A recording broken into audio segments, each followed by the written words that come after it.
Jadi itu penyakit laten ya, melihat orang lain apa, senang kok tahu melihat istrinya tidak senang dan senang. Wah, itu kasus orang merantau dan yang tidak merantau supaya gak tersinggung. Saya memang sengaja mau memberi kajian yang ringan tapi bermakna, karena agama ini sebetulnya dimulai hal-hal yang ringan. Nggak ada ceritanya filosofi agama itu berat, karena jubilatil ukul ala qabulil haqqi. Semua ulama berpendapat akal itu dipaksa untuk menerima kebenaran. Saya pernah ditanya seorang dokter, dia tanya gini, Pak Bahak, zina itu kan enak, kenapa haram? Lalu tidak enaknya zina di mana? Terus dia saya tantang, andai kan zina wajib kamu bingung, kok bisa? Kalau setelahnya terus tak suruh lagi kamu bisa, ya udah bisa. Akhirnya dia mikir ya, kalau wajib malah bingung, harus mengumpulkan uang untuk murder.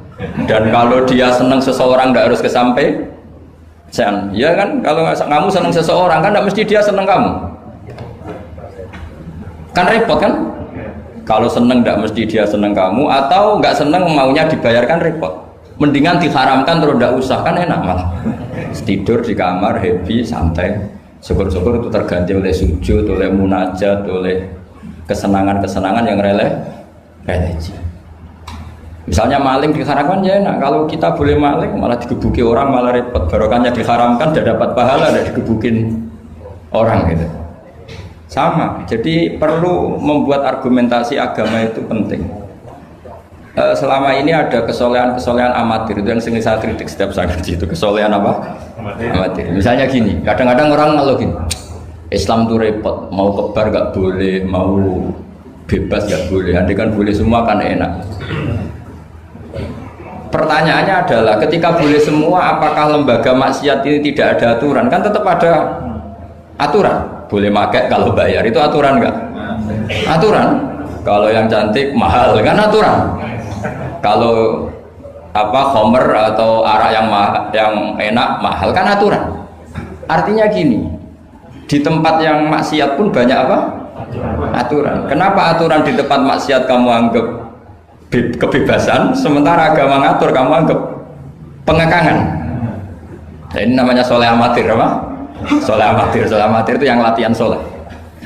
Tapi kalau solehnya sudah lama, kayak saya ini masuk soleh sudah lama, tidak tahu saya. Dari Gus Bak Syukur yang nggak seneng namanya akan komentari ujub, ya sudahlah itu biasa manusia seperti itu.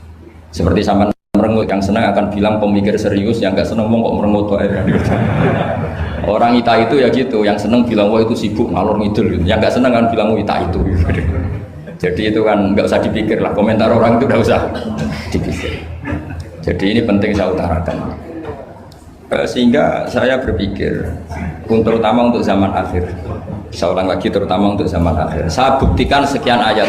Sebenarnya saya hafal Quran, tapi ini tak bawa Qurannya supaya nanti kamu bisa nyari ayatnya. Syukur-syukur kamu bisa nyanyi saya hafal Quran, bagus ini. Kalau enggak ya kacau ya. Sekarang kan banyak orang bantah apa orang hafal Quran, dia sendiri nggak hafal. Saya sering di Jogja, saya mau tanya tafsir sama jenengan, karena tafsir Kemenak itu ada kesalahan sekian 2000 itu, tak tanya kamu hafal Quran enggak? Aduh repot ini kata saya. Ini kayak Tyson tinju sama Elias Pikal gitu. Kalau kelasnya nggak sama mati soalnya kan.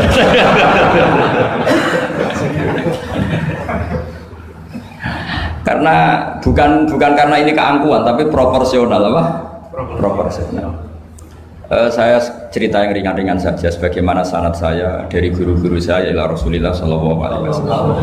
Agama itu dimulai dari kesenangan, happy. Faroh kalau dalam bahasa Arab al-faroh. Ayatnya jelas, kul bi fadlillah wa bi rahmatih fa bidzalika falyafrahu.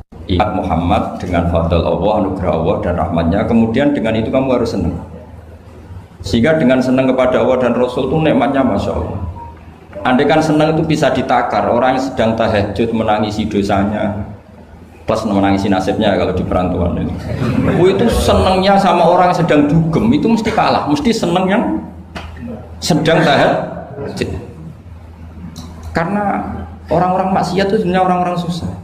Kalau tidak susah gimana? Setelah itu semua ditanya senangnya di mana? Tidak tahu, dia mabuk. Sementara senang kamu ingat betul tadi malam saya nangisi dosa-dosa saya, nangisi nasib saya, kemudian tenang karena kembali ke Allah, kembali ke Rasul. Itu luar biasa senangnya. Tapi masalahnya sekarang ibadah itu kayak ancaman. Kalau ada pondok mewajibkan tahajud itu santrinya itu sudah mendelik dulu. Kalau di masjid-masjid gini itu kira-kira diwajibkan tahajud orang juga protes. Ini aliran sesat, sunat kok diwajibkan. Jadi agama itu banyak keunikan. Tapi yang jelas saya pastikan kamu harus senang. Kata Rasulullah SAW tadi, salasun mangkun nafihi wajata halawatal iman. 3 hal ini, kalau 3 hal ini ada pada kamu, ada pada kita, pasti kita ini menemukan halawatal iman, manisnya iman. Yaitu satu, ayyakuna Allahu wa rasuluhu ahabba ilaihi mimma siwahuma. Bahwa Allah dan Rasul itu lebih Anda cintai ketimbang yang lain. Mencintai Allah itu nikmatnya Masya Allah. Caranya gimana supaya kita istiqomah ibadah? Anggap hidup kamu itu sehari. Saya ini di Jawa celok besar, tapi punya uang 200.000 itu ngira banyak sekali. Bukan banyak, banyak sekali. Karena saya ngitung hidup itu per hari. Karena aturannya orang soleh, sama tak ijazahi, pasti kamu nggak mau. Karena kamu pecinta won. Pasti tidak mau. Syarat sahnya orang soleh itu harus nganggap hidup itu hanya sehari. Hanya apa? Wa'mal li akhiratika ka'annaka tamutu ghadan. Beramallah untuk akhiratmu seakan-akan besok mati. Coba kamu yang di perantauan, bayangkan maksiat sampai 60 tahun ke depan kan berat. Sampai seminggu saja kira-kira berat kan. Tapi kalau bayangkan saya tidak akan maksiat semalam ini karena besok saya mati, sukses. Besok berpikir gitu lagi, saya tidak akan maksiat kan hanya sehari. Ternyata besok hidup lagi. Berpikir gitu lagi, tahu-tahu mati betulan setelah 60 tahun. Jadi itu apa ya, satu konsep dari Rasulullah supaya orang itu meninggalkan maksiat itu ringan karena bayangannya hidup banyak. Coba yang ahli maksiat itu diberitahu besok kamu mati, kira-kira malamnya maksiat enggak? Kamu maksiat itu karena bayangkan hidup masih lama. Makanya kata Quran, wahai orang-orang yang beriman, alam ya'ni lil ladzina amanu an takhsha qulubuhum li dzikrillah wa ma nazala minal haq. Orang-orang iman itu sudah saatnya khusyuk. Kamu jangan seperti orang-orang dulu. Orang-orang dulu fatola alaihimul amatu faqasat qulubuhum. Orang itu menjadi wangkot, menjadi keras hatinya karena merasa hidupnya itu panjang. Ini penting, ini konsep-konsep yang ada di hadis sahih. Jadi tidak perlu kamu soal ini sahih apa enggak, tak pastikan sahih. Saya ini baca hadis lama sekali. Jadi yang nyoal harus imbang. Kalau enggak kayak Tyson dengan Elias Pikal. Supaya clear, supaya jelas. Saya sering ketemu para pemikir di Jogja dan berkali-kali saya bilang harusnya diskusi itu imbang. Ini bukan karena keangkuhan tapi karena proporsional. Awal maksiat itu dimulai karena tidak senang tercari kesenangan dan pilihannya maksiat. Coba kalau kesenangan itu ada pada taat, itu luar biasa. Sampai Rasulullah itu menggambarkan ketaatan yang baik itu. Ada hadis yang mungkin kalau orang Jogja, orang Solo itu tidak siap karena agak priayi. Nabi pernah ngendikan, wa fi buti ahadikum sedekah. Kamu ngeloni istri kamu itu ya sedekah. Sahabat ya tanya, ayati ahaduna syahwatahu wa walahu ajrun. Yang benar aja ya Rasulullah, masa urusan seks, urusan biologis kemudian dia dapat apa? Pahala. Nabi jawabnya ringan saja. Ali salawatu aha fi haramin akana alaihi wisrun. Kalau yang digauli itu istri orang atau yang enggak zaujahnya, enggak istrinya, apa dia ada dosa? Ya dosa ya Rasulullah. Fakadzalika kalau waktu fi halalin kana lahu ajrnya. Begitulah kalau dia kalau salah letak haram, kalau tepat sasaran ya halal. Segampang itu ibadah itu.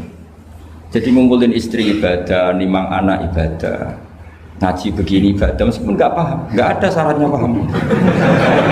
Yang menyenangkan dalam Islam kan gitu, ngaji itu udah harus paham. Yang penting datang pura-pura paham selesai. Bahkan saya pernah dibully oleh santri itu, ya agak kurang ajar santri itu. Ya santri gak jenengan-jenengan, santri tua-tua gitu. Itu Gus, jenengan sama saya nanti di surganya dulu saya. Kenapa? Karena kata Rasulullah SAW itu man salaka tariqan yaltamisu fihi ilman sahalallahu lahu tariqan ilal jannah. Orang yang mengambah jalan, yang mencari jalan, berjuang sekolah, nyari ilmu. Nyari yaltamisu itu maknanya nyari iltimas. Maka orang yang mencari ilmu itu sahalallahu lahu tariqan ilal jannah, akan dimudahkan jalan ke surga. Itu yang nyari loh Gus. Kalau sudah ketemu kayak jenengan enggak masuk hadis itu. Makanya bersenanglah yang sedang nyari tapi belum ketemu. Karena hadis itu untuk yang masih mencari. Itu pasti sampai Anda saya. Wah saya mikir, wah ini nyari hadis apa yang bela saya? Karena hadis ini itu tidak mihak saya, nggak mihak yang sudah ketemu. Yang namanya nyari kan belum ketemu, maka bergembiralah yang nyari ilmu udah alim-alim. Karena syaratnya, ya kan? Man salaka tariqan yaltamisu fihi ilman sahhalallahu lahu tariqan ilal jannah. Siapa yang berjalan atau menempuh satu perjalanan mencari ilmu. Di mana-mana mencari itu sudah ketemu belum? Belum. Berarti kiai masuk hadis itu enggak?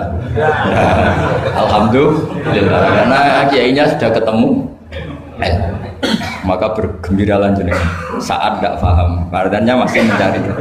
Makanya kalau mau paham jangan paham. Karena saya ini kebetulan memang peneliti hadis dan saya banyak menghafal hadis karena saya suka dengan kalimat-kalimat jamiah, kalimat-kalimat yang komplit dari Rasulullah SAW. Sehingga ngapalkan hadis saya itu banyak dan imbang itu ya balance kalau dalam bahasa inteleknya itu. Saya termasuk menghafalkan hadis wa innal alima la yastaghfiru lahu man fis samawati wa man fil ardi hatta al-khitan fil bahr. Sebagian riwayat wa inna mu'alliman nasi al khaira la yastaghfiru lahu man fis samawati wa man fil ardi hatta al-khitan fil bahr wa hatta an-namlatu fi juhriha. Ini hadis tandingan. Jadi yang tandingan tidak hanya 01 02, hadis juga ada hadis apa? Tandingan. Tidak apa-apa, ilmu itu memang butuh apa? Butuh perimbangan ya, butuh balance. Enggak boleh ilmu, tapi karena ilmu enggak pantas diomongkan tandingan gitu aja. Kata saya ada hadis yang bunyinya gini. Wa innal alima, orang alim itu akan dimintakan ampun oleh penduduk langit. Jadi semua malaikat Jibril dan Mikail, semoga termasuk Israel, itu memintakan maaf untuk orang alim, tidak yang belum alim. Itu kamu tidak masuk hadis itu. Keren mana? Wah sama kerennya Gus. Saya masuk surga, yang jenengan nanti juga masuk. Ya sudah, nggak usah geger ketemu di sana. Jadi ini penting. Nah sekarang problem Islam sekarang adalah yang garis keras pakai hadis-hadis garis keras untuk mengadili yang garis lunak pakai hadis-hadis yang garis lunak untuk mengadili hadis kelompok-kelompok garis keras itu tidak fair. Nggak fairnya adalah Islam itu kafah itu artinya konsepnya itu komplit, tidak boleh separuh. Saya punya sedikit ini yang agak serius, tapi tidak usah masukkan hati. Nanti kalian protes nggak bagus Israel itu.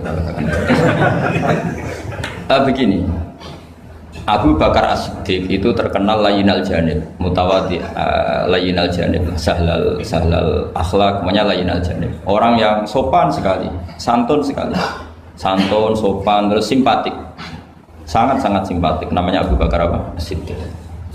Tapi ketika beliau sudah iman, beliau iman itu kalau nggak salah ya kira-kira Saniyasnen atau ya Salisa Robiah atau berapa lah. Karena kalau dalam sejarah awaluman amanah itu sebetulnya Khadijah. Awaluman amanah mutlakon itu sebetulnya Khadijah. Awaluman amanah mutlakon bisa saja Sayyidina Ali dan awaluman amanah mutlakon bisa saja Abu Bakar Siddiq. Saya sedikit cerita ya supaya tidak gaduh dalam sejarah. Ketika Rasulullah umur 25 itu, ketika beliau umur 20 itu Khadijah itu karena punya paman penginjil namanya Waraqah bin Naufal, itu sudah tahu kalau Nabi akhir zaman ya Muhammad itu, sehingga dia memerintahkan hulamnya namanya Maisarah. Maisarah itu nama cowok, nama lelaki. Ini perlu dicatat. Nanti kalau kamu tahu Maisarah menemani Nabi dalam perjalanan, terus kamu tiruah cari Maisarah ya.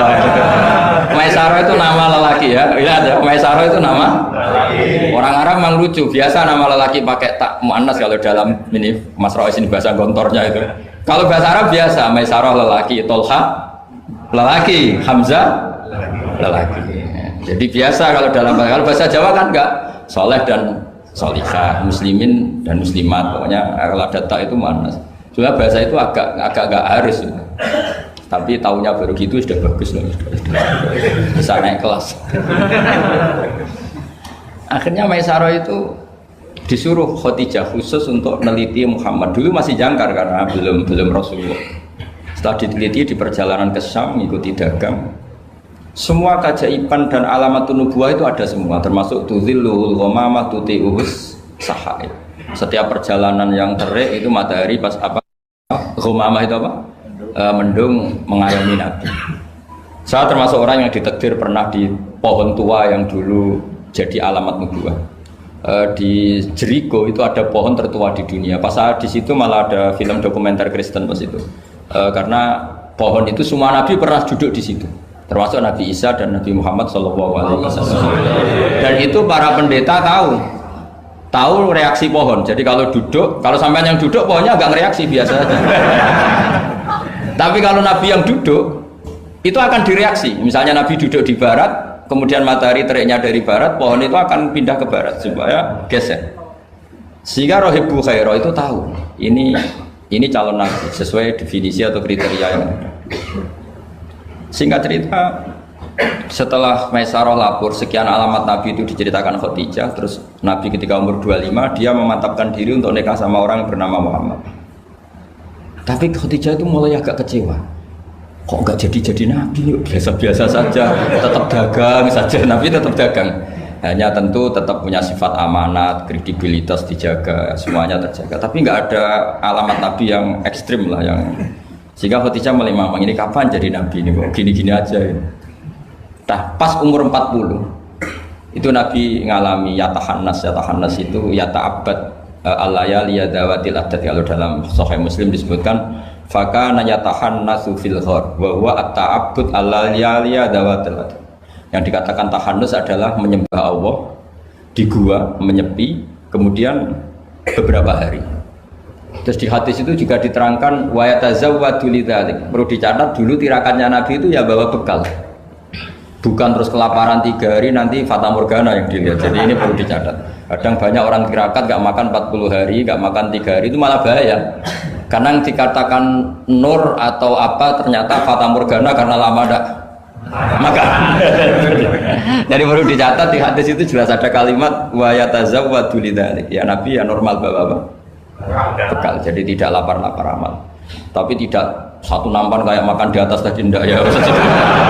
Kalau itu makannya orang kelaparan itu. Ya tapi bagus lah, saking hormatnya sama kiai makannya banyak. Apa ngetes kiainya? Kalau banyak ada kiai ini. Tidak tahu. Motifnya apa? Tidak tahu. Motifnya tidak tahu. Tapi husnudzon wajib. Panitia tenang saja. Kiai itu wajib husnudzon. Harus baca ini ya Muhammad. Nabi begitu fatwa. Sehingga ini penting sekali karena jarang orang mengungkapkan ini. Kenapa jarang mengungkapkan? Kemungkinan satu tidak tahu. Dua, karena kadang kiai itu ya manusia, Ustadz juga manusia. Kadang-kadang dengan tanda kutip itu ya pecundang. Dia ngomong yang dicintai pasar, itu yang saya sesalkan betul. Tidak ngomong yang dibutuhkan dalam khazanah Islam. Itu saya kecewa betul. Dan semoga mereka itu tobat. Enggak boleh seperti itu. Coba kita ini Islam mulai kecil, punya kiai mulai kecil. Kadang-kadang tidak pinter-pinter. Karena ayatnya itu terus sama. Kubu sebelah misalnya dalil ayat ini, yang ini terus gitu aja. Kalau orang sunat diceritain Nabi Ibrahim sunat 80 tahun itu pakai palu, pakai apa itu kodum itu tapak langganan ya. Kalau ada orang mati ya mesti kullu nafsin dha'iqatul maut. Kalau ada orang nikah mesti faman rohiba an sunnati fakmu, itu saja. Jadi umat ilmunya tidak tambah, ya sudah siapa saja yang nikah ya itu aja, yang mati ya itu aja kullu nafsin. Karena ya pasarnya seperti itu. Buat sekali-kali ada orang mati itu bilang, ayo pesta. Karena orang dolim ini sudah mati. Ngurangi beban bumi. Ngurangi beban apa? Syukurilah kematian orang fasik ini. Itu nggak disangoni sampai. Sudah ada disangoni, dibenci keluarganya, ya enggak? Ya daripada gitu yang umum saja kullu nafsin maut. Kematian adalah mau'idhah, kafa bil mauti wa'idun. Cukup mati sebagai nasihat, ya ikut pasaran saja karena itu yang menghasilkan pasar. Tapi resikonya itu ilmu itu tidak tambah apa? Tambah. Ini kritikan saya, semoga ini membantu ya supaya ustadz-ustadz itu kalau ngaji itu mikir yang dibutuhkan umat, jangan permintaan pasar, itu tidak bagus. Saya datang ke sini juga bukan karena undangan. Saya yang bilang saya tanpa diundang pun datang ke Korea karena saya ingin sujud di bumi ateis supaya nanti keren. Keren betul, sampean tuh keren betul, sujud di bumi. Wah itu pol kerennya tuh, hebat. Kalau sujud di Mekah, Medina, di Indonesia itu kan wajar. Ini sujud di bumi. Jadi kalau kamu ditanya, saksinya siapa kalau kamu sholat di Gonjong? Apa ini yang ini? Hasan. Yang seru yang apa? Enggak yang lain yang gigi. Gonju, siapa? Suwon. Sama lagi. Itu malaikat mesti itu apa itu? Parah lagi kalau ditanya, sujudnya di mana? Di kamar mandi. Karena kalau pas kerja kan hanya dikasih waktu berapa ini? 5 menit dan itu pura-pura di kamar mandi. Keren nggak? Keren. Jadi padahal bumi itu akan bersaksi yang dipakai tempat sujud. Itu paling keren mesti yang Korea. Apalagi yang pas kerja. Kalau di sini kan masjid masih normal. Kalau pas kerja kan di kamar mandi. Iya di pabrik ya maksudnya. Oh iya. Jangan yang priai yang itu, yang nggak priai itu. Di gudang ya. Di mana Pak? Sampai mesin ya. Ayo, mesin sebagai saksi. Ya bagus lah. Saksinya apa? Kubuta gitu. Yang jelas jangan kerja di pabrik salib. Saksinya apa? Kerjanya bikin apa? Ya, pas waktu sholat. Saksinya apa? Itu. Bisa berhadapan-hadapan itu saksi sama yang disaksikan. Begini ini intermezzo saja tapi betul. Jadi kemudian Khadijah, kembali ke Khadijah tadi. Rasulullah itu nggak bisa baca. Walhasil akhirnya ditakdir bisa. Saya mengatakan bukan karena belajar, ditakdir bisa. Karena syaratnya Nabi itu harus ummi. Ummi itu keibu-ibuan. Tapi Nabi itu uniknya begini. Justru beliau ngira itu malakul maut. Jadi pulang itu yarjufu fuadu. Dia gemeteran sekali. Nangis pulang itu yarjufu fuadu nangis. Terus bilang ke Khadijah zamiluni zamulini. Coba saya kasih selimut. Kalau dalam bahasa Arab itu boleh khitab sama perempuan itu pakai yang muannas sama khotoba atau pakai mudzakkar ghaib, al-mudzakkar mukhatab jamak, tapi niatnya ahli. Jadi kalau orang Arab bilang, normalnya kalau perempuan kan zamilini karena khitabnya satu yaitu Khadijah. Tapi Khadijah itu nama ahlun, nama keluarga. Sehingga dalam bahasa Arab juga boleh zamiluni apa? Pakai khitab apa jamak mudzakkar. Khadijah terus dikemulin. Di mana-mana namanya ketakutan itu ya dikemulin. Dan di mana-mana kalau ketakutan itu cari istri. Yang bayang di perantauan ya kalau ketakutan. Nggak usah lah banyak menyinggung orang. Pokoknya seperti itu. Sunnah manusia apapun hebatnya kalau ketakutan itu nyari istri. Jangan bahasakan nyari perempuan, nyari istri ya. Garisnya jelas ya. Kalau ketakutan nyari apa? Istri. Nyari istri apa nyari perempuan? Istri. Alhamdulillah. Bagi yang punya. Bos. Akhirnya dikemulin sama Khadijah. Ada apa? Oh saya tadi ketemu malakul mauti gini-gini. Khadijah tuh senangnya bukan main. Ini yang saya tunggu. Hampir saja saya putus asa. Takut kamu nggak jadi nabi. Terus tanya Khadijah, lalu sifatnya orang tadi kayak apa? Oh gini. Oh ya besok ikut saya. Didatangkan ke Waraqah bin Naufal. Dalam Bukhari disebutkan wa kana imro'an tanassara fil jahiliyah wa yaktubu minal injil masyaallah ayaktub. Waraqah bin Naufal itu penginjil. Dia menerjemah Injil dari bahasa Ibrani menjadi bahasa apa? Ketika Rasulullah ditanya, ma ra'aita itu, madza tara? Apa yang kamu lihat? Terus Nabi cerita itu. Terus kata Waraqah bin Naufal, hadan namus alladzi ja'a bihi Musa. Bahasa lainnya malak itu namus, hadan namus alladzi ja'a bihi Musa. Uniknya itu tahun awal nubuwah, ya, tahun awal apa? Nubuwah. Itu uniknya Waraqah itu bilang begini. Ini Waraqah bin Naufal bilang gini. Doakan saya ini masih hidup. Khina akhrajaka qaum, ketika kaum kamu ngusir kamu. Kagetnya bukan main Rasulullah, karena Rasulullah itu figur yang menarik, yang simpatik.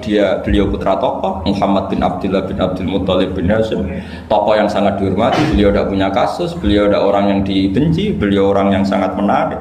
Kenapa harus ngalami diusir? Maka Rasulullah tanya, awamu khrijiyahu, masa betul umat saya mau mengusir saya? Tapi siapa? Waraqah tetap bilang, ya letani fiyajat anhina akhrajaka qaum. Doakan semoga saya ini masih kuat ketika engkau diusir kaum. Ini sekalian latihan bahasa Arab karena sama nama latihan bikin mesin saja ini ambil tak latih bahasa Arab. Bahasa Korea ya. Akhirnya kata Waraqah bin Naufal, tidak ada orang yang alami seperti kamu kecuali pasti akan diusir. Falam yalbas yasiron illa antum. Terus kemudian Waraqah tidak lama kemudian meninggal. Ya, yang penting dari ini semua apa? Waraqah itu membaca kriteria para nabi itu pas sekali dan akhirnya tahun 13 nubuwah Rasulullah mengalami diusir. Kan beliau hijrah itu 13 tahun dari nubuwah, kira-kira umur 53 berapa? 53. Tapi Waraqah sudah mengatakan itu di tahun pertama Rasulullah menjadi nabi, karena definisi nabi itu harus pernah diusir. Maka kalau sampai mengalami diusir oleh nasib itu ya ada alamat. Cuma itu udah alamat nubuwah, alamat terlantar. Jadi itu bedanya. Karena yang nabi sudah ditutup, nggak ada peluang lagi. Jadi, nah, Khadijah itu masih gak terima, padahal beliau sudah mendapat sekian alamat. Tadi tudzilluhul ghamamah tuti'u sahab, ada sekian alamat. Tesnya sudah lulus semua. Rasulullah tadi Maisarah menyaksikan apa, dinaungi oleh apa, mendung tadi, macam-macam. Khadijah itu masih dengan tanda kutip masih agak-agak beli, masih cari definisi yang ini agak absurd lah. Terus kata Khadijah gini, ya Muhammad, ya Rasulullah, kalau kamu kedatangan teman kamu itu, kalau bilang sohibuka, nanti cerita ke saya. Ya kata Nabi. Nabi itu lugu, nggak ngerti kalau itu dites. Ya katanya. Suatu saat Jibril datang ke Rasulullah. Ini malak, ini Jibril, ini teman saya datang. Ya Nabi kadang istilahkan Jibril itu temannya. Ini teman saya datang. Oh iya. Terus Khadijah dekat Rasulullah, pas Rasulullah agak-agak dipangku manja. Fakasyafat an auratiha, sebagian auratnya Khadijah itu dibuka. Sama tidak usah bayangkan kelihatan apanya itu. Makanya saya bilang agak absurd.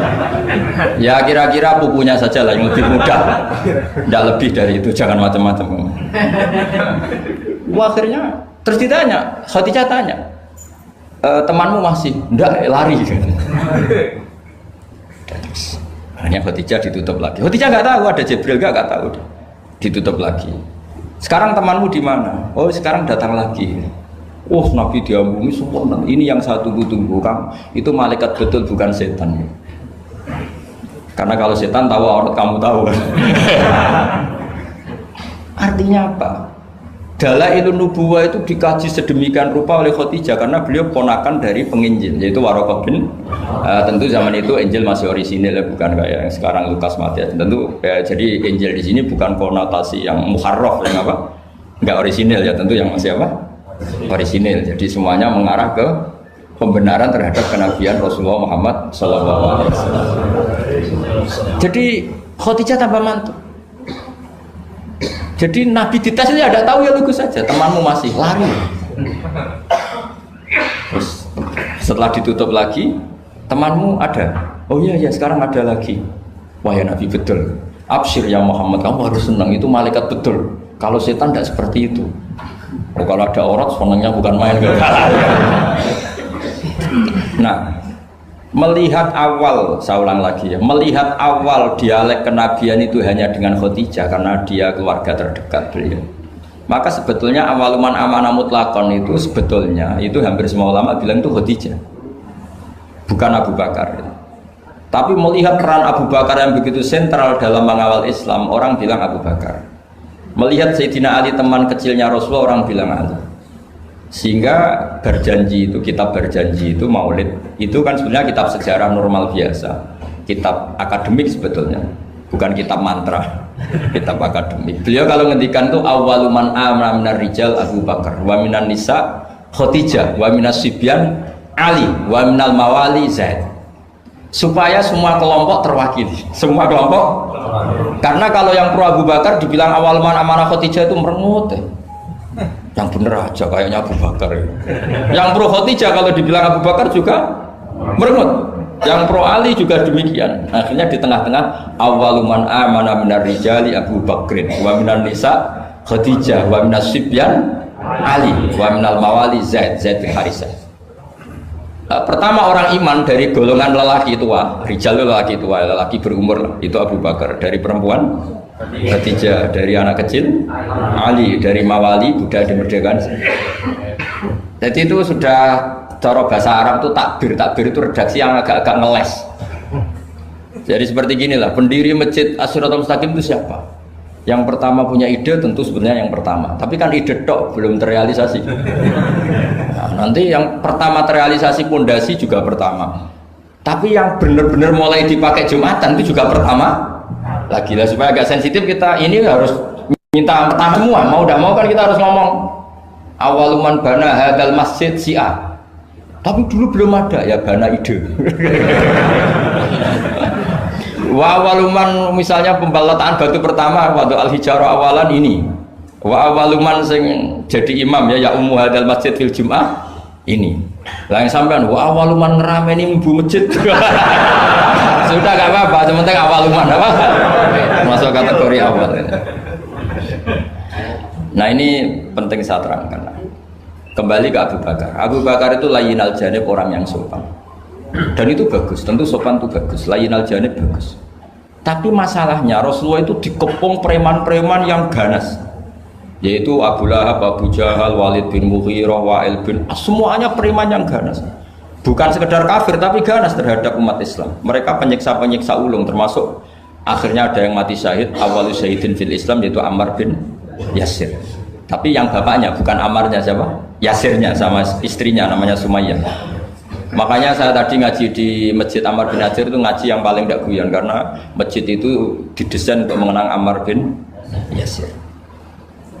Sumayyah disiksa sampai mati, ya Yasir juga gitu, sampai Rasulullah ngendikan sobron ala Yasir inna mu'idakum al jannah, sudah kamu sabar, kamu pasti nanti masuk surga. Bilal disiksa, tapi Bilal akhirnya aman karena menangi, diselamatkan Abu Bakar, bahkan menangi futuhat ya, beliau menangi apa? Fatwa apa? Saya pernah ziarah ke makam Bilal. Akhirnya apa Rasulullah? Ini kalau gini terus yang Islam orang-orang sopan tok repot. Beliau pas jalan-jalan ngerti Umar itu kalau ingin sarapan atau ingin punya uang, kalau ingin punya uang itu harus tarung. Dan dia petarung yang dulu. Jadi kalau tarung itu menangan, ya uangnya banyak. Barokahnya kalau tarung apa? Menangan, ya gulat. Akhirnya Nabi mikir, wah kalau yang Islam gini ini cocok. Karena kalau yang sopan-sopan tok ini kayaknya repot. Walhasil Nabi spontan tuh, Allahumma a'izzal Islam bi Umar. Ya Allah, muliakan Islam ini dengan Umar. Gak tahu apa bisa diganti a'izzal Islam bi Banser, gak tahu saya. Karena kalau Banser sopan ya aneh, Banser kok sopan, gak jadi aneh. Atau pemuda Muhammadiyah kalau sopan kan ya jadi aneh. Masa pengawal kok sopan? Monggo nak badhe salib. Monggo. Ya gak pantas-pantas. Oh, steril kan. Pas pamret sopan, Pak Jokowi tidak jadi pidato karena yang salaman apa? Banyak, yang minta buku banyak. Singkat cerita, betul. Karena Nabi yang berdoa itu di sebagian tarikh menyebut doanya Senin, Kamis sudah masuk Islam. Hanya Senin, Selasa, Rabu, Kamis. Kalau kamu ya 30 tahun lah mungkin. Itu saja tidak mesti ya. Akhirnya Umar itu Islam. Islamnya juga unik. Dia mau mencari Muhammad. Masih jangkar, kalau manggil masih jangkar, belum Rasulullah. Mana Muhammad? Laqad soba, dia sudah keluar